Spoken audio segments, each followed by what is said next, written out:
अवधूत चिंतन श्री गुरुदेव दत्त श्री स्वामी समर्थ महाराज की जय. श्री स्वामी समर्थ. सर्व ताई आणि दादांना तुमचं सर्वांचं स्वामी समर्थ माझी आई या चॅनलमध्ये स्वागत आहे. आजचा दिवस स्वामी महाराजांच्या कृपेने तुमचा सुखाचा आणि आनंदाचा जाऊ ही स्वामीचरणी प्रार्थना करून आजच्या नवीन व्हिडिओला नवीन सेवेला सुरुवात करूया. तर बघा, आज आपण स्वामींची लिखित नामजप सेवा कशी करायची आहे, त्याची अटी काय, नियम काय, किंवा ही लिखित नामजप सेवा सुरू असताना समजा सुतक, विटाळ, मासिक धर्म आला तर त्यानंतर काय करावे, किंवा लिखित नामजप सेवा संपूर्ण झाल्यानंतर त्या वहीचं काय करायचं, हे सर्व काही माहिती सविस्तर या व्हिडिओमार्फत मी तुमच्याशी शेअर करणार आहे. तर व्हिडिओ स्किप न करून शेवटपर्यंत बघा, जेणेकरून तुम्हाला सर्व काही माहिती एकदम साध्या आणि सोप्या भाषेत तुम्हाला समजून येईल. तर बघा, आता लवकरच आपल्या स्वामी माऊलींचा, स्वामी महाराजांचा, स्वामी आईंचा प्रकट दिन येत आहे. मग या प्रकट दिनानिमित्त तुम्ही ही सेवा संकल्पयुक्तसुद्धा करू शकतात, किंवा तुमच्या स्वतःच्या मनशांतीसाठी, आनंदासाठी, फक्त स्वामींसाठी सुद्धा तुम्ही ही लिखित नामजपाची सेवासुद्धा करू शकतात. बघा, तुमची एखादी इच्छा असेल, ती इच्छा खूप दिवसापासून तुमची एखादी इच्छा आहे, ती इच्छा पूर्ण होत नसेल आणि तुम्हाला जर असं वाटत असेल की माझी ही इच्छा पूर्ण व्हावी, तर ती इच्छा तुमची पूर्ण होणारच. तुम्ही 21 दिवसाची ही संकल्पयुक्त सेवा जर केली तर बघा, नक्कीच तुमची ती इच्छा पूर्ण होणारच. आता ही सेवा कशी करायची, कोणत्या वारापासून करायची, असं बऱ्याच जणांच्या मनात विचार येत असतात. बघा, आपण ज्यावेळेस सेवा करण्याची आपली इच्छा झाली त्या दिवशीपासून सुद्धा सेवेला सुरुवात करू शकतो. असं नाही की हा वार चांगला नाही, तो वार चांगला नाही, ह्याच वारा दिवशी करावी. पण शक्यतो बऱ्याच ताईंना सेवा करण्याची इच्छा असते, तर तुम्ही गुरुवारपासून सुद्धा या सेवेला सुरुवात करू शकतात. स्वामींचा वार आहे, गुरुवार आहे, तर गुरुवारपासून तुम्ही या सेवेला सुरुवात करू शकतात. आणि ज्यांना कधीपासून सुद्धा करण्याची इच्छा आहे तर त्यांनी उद्यापासून सुद्धा या सेवेला, ज्या दिवशी तुमच्यासमोर हा व्हिडिओ आलेला आहे त्या दिवशीपासून सुद्धा तुम्ही या सेवेला सुरुवात करू शकतात. यात काहीही असं नाही की आपण कोणत्या पण वारीला सुरुवात केली की आपल्याला स्वामी महाराज आपल्याकडून चूक तर नाही ना होणार. हा भीतीचा विषय नाही, हा फक्त सेवेचा विषय आहे. यामध्ये भीतीचं काहीही नाही. तुमच्या मनानुसार, तुमच्या इच्छेनुसार तुम्ही कोणत्याही वारा दिवशी लिखित नामजप सेवा सुरू करू शकतात. बघा, एखाद्या वेळेस काय होतं की आपलं मन अस्थिर असतं, मनामध्ये खूप गोंधळ चालू असतो, आपल्या डोक्यामध्ये खूप विचार चालू असतात, घरामध्ये काहीतरी झालेलं असतं, किंवा कोणीतरी आपल्याला काहीतरी बोललेलं असतं. मग ते त्यांचं बोलणं सतत आपल्या डोक्यामध्ये विचार येत असतात. आपलं मन अस्वस्थ राहतं, अस्थिर राहतं. बसता उठता कधीही ते बोललेले वाक्य आपल्याला लक्षात येतात आणि आपण कुठेतरी अस्वस्थपणा आपल्याला जाणवायला लागतो. तर बघा, तो सर्व काही दूर होतो, तो म्हणजे लिखित नामजप सेवेने. इकडे तिकडे लक्ष घालण्यासाठी, हा मला असा म्हणला, तो मला तसा म्हणला, ही माझ्याशी अशी वागली, ती माझ्याशी अशी वागली, हे सर्व काही सोडून द्या. तुम्ही स्वामींचं नामस्मरण सुरू करा, स्वामींची लिखित सेवा सुरू करा. बघा, या सेवेने तुमचं मन हे स्थिर होईल, एकाग्र होईल आणि तुमच्या मनाला ही शांती मिळेल. इतकी ही छान अशी सेवा आहे. फक्त स्वामींच्या नामात तुम्ही गुंतला जाचाल.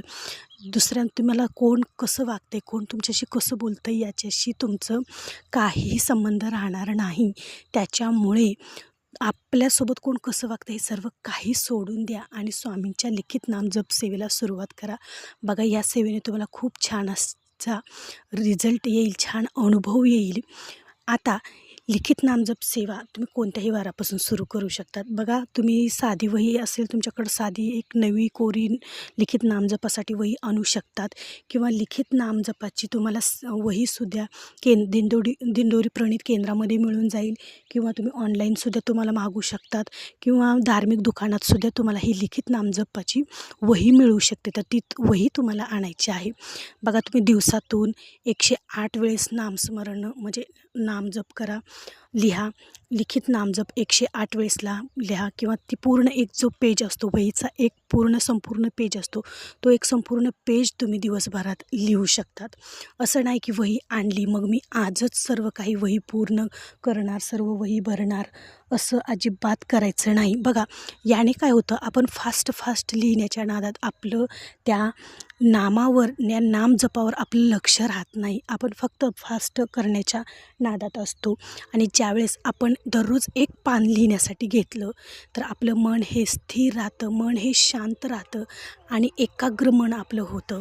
आणि त्या एकाग्र मनामुळे आपली सेवा ही लवकरात लवकर स्वामींपर्यंत पोहोचते. असं घाई गडबड करून फक्त वहीच आपल्याला पूर्ण करायची नसती, तर आपल्याला स्वामींजवळ जायचं असतं, स्वामींच्या सेवेत एकरूप व्हायचं असतं.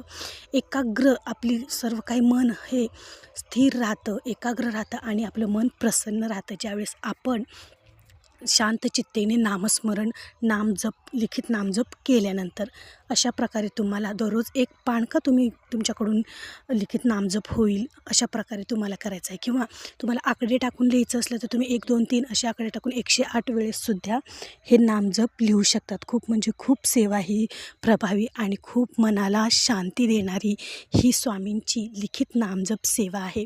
तर तुम्ही आवर्जून ही सेवा करू शकतात. आता ही सेवा करताना समजा सुतक आलं, विटाळ आलं, मासिक धर्म आला तर काय करायचं? बघा, ज्यावेळेस सुतक, विटाळ येतो तर त्यावेळेस तुम्ही ही लिखित नामजप सेवा करायची नाही. तुमच्याकडे कसं असतं, तुमच्याकडे केलं जातं का, हे काही म्हणजे तुमच्या याच्यानुसार आहे. पण खरं बघायला गेलं तर ही सेवा, लिखित नामजपाची सेवा, जी वही आपण केंद्रातून आणतो, धार्मिक दुकानातून आणतो, तर विटाळाच्या, मासिक धर्माच्या वेळेस आपण ही लिखित सेवा करू शकत नाही. त्याच्यामुळे लिखित नामजप सेवा ही ज्यावेळेस तुम्ही काही अडथळे नसतात त्यावेळेसच तुम्ही ही सेवा आवर्जून करा. तर त्याचबरोबर आता ही सर्व वही तुमची समजा पूर्ण वही तुमची भरून झाली, लिखित नामजप सेवा तुमची संपूर्ण झाली, तर मग या वहीचं काय करायचं? आता वही पूर्ण भरली की लगेच तुम्हाला अक्कलकोटला जाणं शक्य होतं का? नाही. बऱ्याच वेळेस शक्य होतं पण आणि बऱ्याच वेळेस शक्य होत पण नाही. तर तुम्ही काय करायचं, समजा तुमची 1 वही भरली, 2 वही भरली, 3 वह्या भरल्या, अशा तुम्ही वह्या ठेवायच्या आणि मग तुम्ही ज्यावेळेस तुम्हाला अक्कलकोटला जाणं शक्य होईल त्यावेळेस ती वही घेऊन जायची आहे. केंद्रामध्ये म्हणजे अक्कलकोटमध्ये वटवृक्षापाशी तुम्हाला ती वही ठेवायची आहे किंवा स्वामी महाराजांच्या अक्कलकोट मंदिरात तुम्हाला ती वही द्यायची आहे. अशा प्रकारे आता अक्कलकोटला जाणं शक्य नसेल तर तुम्ही एखाद्या नदीमध्ये, जी धार्मिक ठिकाणी ज्या नद्या असतात तिथं नदीमध्ये सुद्धा तुम्ही ही प्रवाहित करू शकतात लिखित नामजपची वही.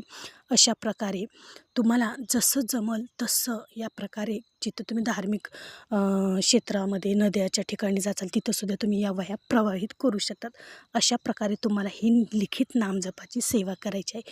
बघा, काहीही तुमची मोठी इच्छा असो, काहीही असो, ती तुमची पूर्ण होणार म्हणजे होणार, ती म्हणजे या लिखित नामजप सेवेने. आता बघा, स्वामी प्रकट दिन हा लवकरच येत आहे. मग स्वामींच्या प्रकट दिनानिमित्त तुम्ही ही सेवा संकल्पयुक्तसुद्धा करू शकतात. 28 फेब्रुवारी ते 20 मार्चपर्यंत तुम्ही ही सेवा 21 दिवसाची करू शकतात. बघा, तुमच्याकडून ही सेवा संकल्पयुक्त तुम्हाला सेवा करायची आहे तर 28 फेब्रुवारी ते 20 मार्चपर्यंत तुमची 21 दिवसाची ही संकल्पयुक्त नामजप सेवासुद्धा होऊ शकते. आणि जी काही तुमची इच्छा आहे तर ती इच्छासुद्धा पूर्ण होऊ शकते. मनाला स्थिर करणारी, मनाला शांती देणारी, आनंद देणारी ही स्वामी महाराजांची लिखित नामजप सेवा आवर्जून सर्व ताईंनी किंवा दादांनी आवर्जून करा. आणि स्वामी महाराजांच्या प्रकट दिनापर्यंतच काय तर तुम्ही जेव्हा कधी तुमची इच्छा होईल तेव्हासुद्धा स्वामींची लिखित नामजप सेवा करू शकतात.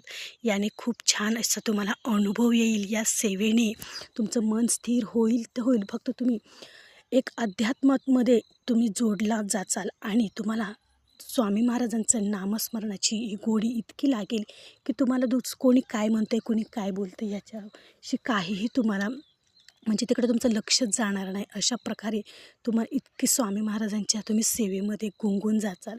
तर अशा प्रकारे सर्व ताई आणि दादांनी स्वामी प्रकट दिनानिमित्त स्वामींची लिखित नामजप सेवा आवर्जून सुरू करा. आणि ज्यावेळेस तुमच्या घरात मांसाहार होईल किंवा तुम्ही ज्यावेळेस मांसाहार कराल त्यावेळेस तुम्हाला ही लिखित नामजप सेवा करायची नाही. त्या दिवशी तुम्ही ही सेवा तुम्हाला स्किप करायची आहे. शक्यतो तुम्ही 21 दिवसाची संकल्पयुक्त जर ही सेवा करणार असाल तर तुम्ही मांसाहार वर्ज्य करा. 21 दिवस तुम्ही मांसाहार वर्ज्य केला तर खूप म्हणजे खूप छान असणार आहे.